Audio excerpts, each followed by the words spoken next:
Hello मा सिमां? सिमांसो नुदों फन हरबाबो नाङा माथो। मा सिमां?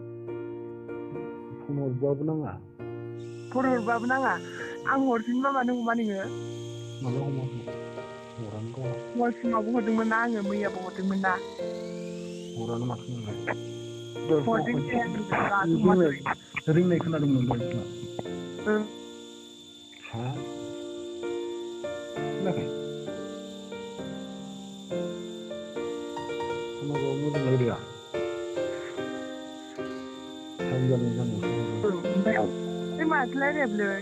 मानो रायलायाखै जाखो? खोनायाखै? आंनि माथो खोनाजोब्बाय दा देर दा? हा आंनि माथो दा? खोनाया? आंनि माथोआ खोनाजोब्बाय दा?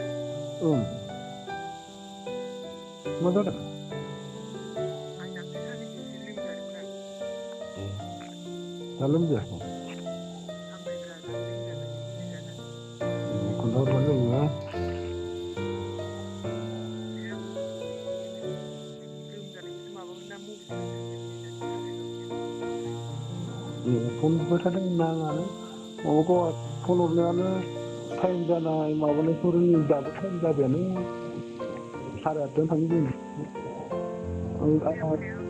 मोनाफ्राव आराम रायलायनो होननानै हरबाथाय मोनानो बाला।